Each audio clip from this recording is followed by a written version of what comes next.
so I have all of the framing done for the trunk pan and the sheet metal that's going to go up and over the notch.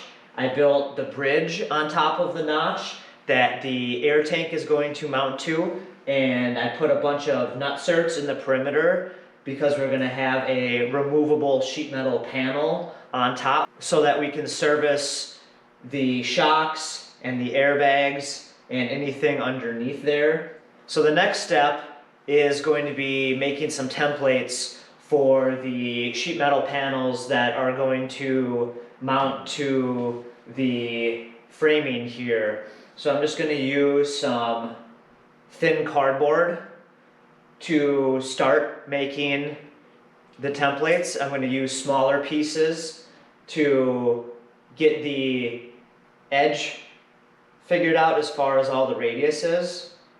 And then I'll transfer that template to one single sheet and put that in and do any of my final fitment. And then that'll be my master template for the piece of sheet metal that finally goes in here. We're going to be adding some bead rolled elements to the floor and all the rest of the sheet metal. And what I like to do for that is to leave the piece of metal bigger than it needs to be and do all of my bead rolling and then trim it to fit, because bead rolling will change the dimensions of the metal slightly. You're basically shrinking it every time you're adding a feature to it. Alright, so we have the main template made for the trunk floor here. Fits really nice. As you saw, I made it out of a bunch of smaller pieces that I trimmed to fit, taped them all together, and then transferred it to this one sheet here. I find that that's easier to do, so that when you finally transfer this to the piece of metal, you're going to get a closer fit up than if you still had that piece that was all taped together. Once you make this, you can put this in and make any little fine-tuning adjustments that you need. And so this is in here, it's fit up. I'm going to grab the fuel tank and have a look and see how it fits underneath right now. And then after that, the next thing we're going to do is make the vertical piece here that's going to obviously come from this flange up and then is going to get bent to meet up with the top flange here with holes put in it, so that the top piece that's removable and this piece, which will be bent, will be sandwiched together on top of this. And I have some 1.5 inch wide, 1/8 inch thick hard rubber to work as a gasket to stop any squeaking. That's why when I made the side pieces here, the framing, they're all spaced up 1/8 of an inch from the bridge here. And we'll do that on the front side down the line as well. And then once our top piece goes on, it'll bolt through those two panels and provide a nice sturdy foundation here. And you can see right here, these two crossbars with the bigger nutserts in them are where the tank is going to mount.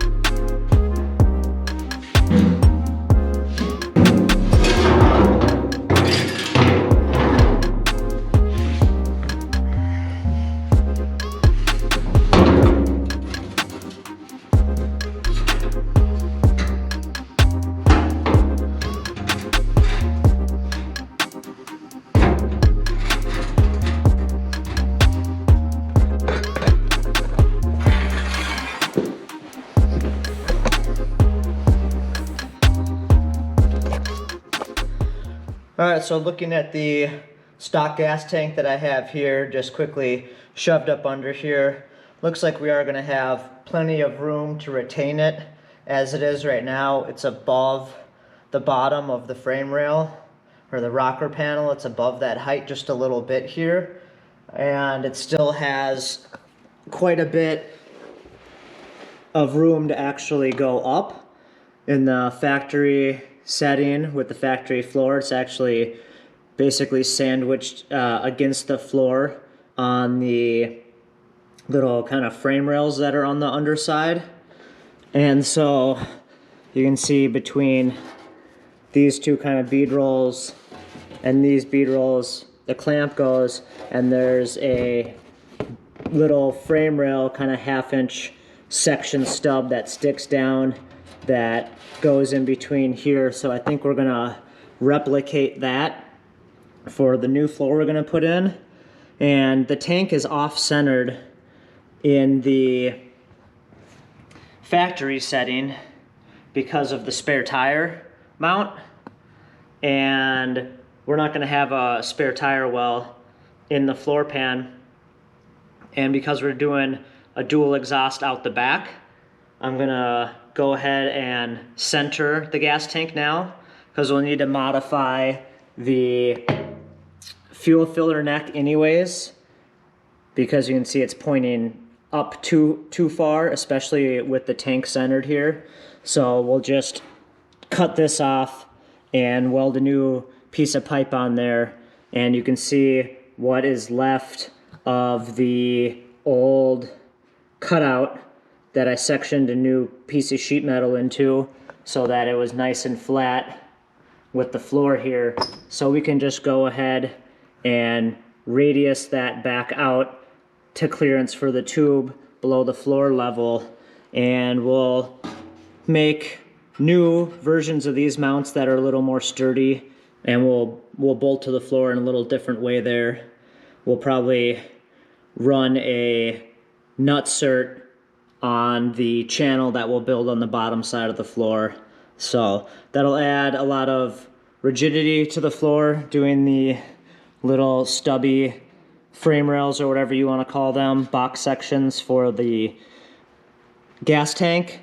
And we'll probably run them to the front and then do a boxed section that runs all the way along the back to give the transition from horizontal to vertical a little extra strength in there. So we're looking good. I want to use the factory gas tank, one, because I have it, two, because it appears to be in really good shape inside, and so there's no reason not to use it. And it looks, I don't know how many gallons it is, but it looks to be plenty. And that way too, in the future, if I ever need to replace it, these are pretty readily available, and I can always just buy one out of a catalog.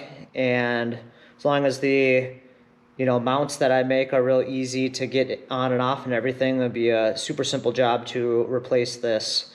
So I will have to get the rear end back in here and make sure that the back of the axle housing and the shock lower shock mounts don't run into the gas tank. But looking at how it is now, I don't think there's any way that that's possible. This is shoved pretty far up front. I believe that is how it is from the factory as well. And you can see right here just how much room there is that we can go up. So very good news. I'll have to incorporate that into the design of the floor pan. We got a little spider here coming down off of the gas tank. Okay, well, yeah, I'm gonna go back up to the attic, get some juice, recharge my batteries. We'll let him live there for a while yet. So one of the things I'll do here is I'll take the measurements off of the fuel tank, and then that'll tell me what the bead rolling design element will be in the floor pan, as well as where I'm going to put the frame rail sections.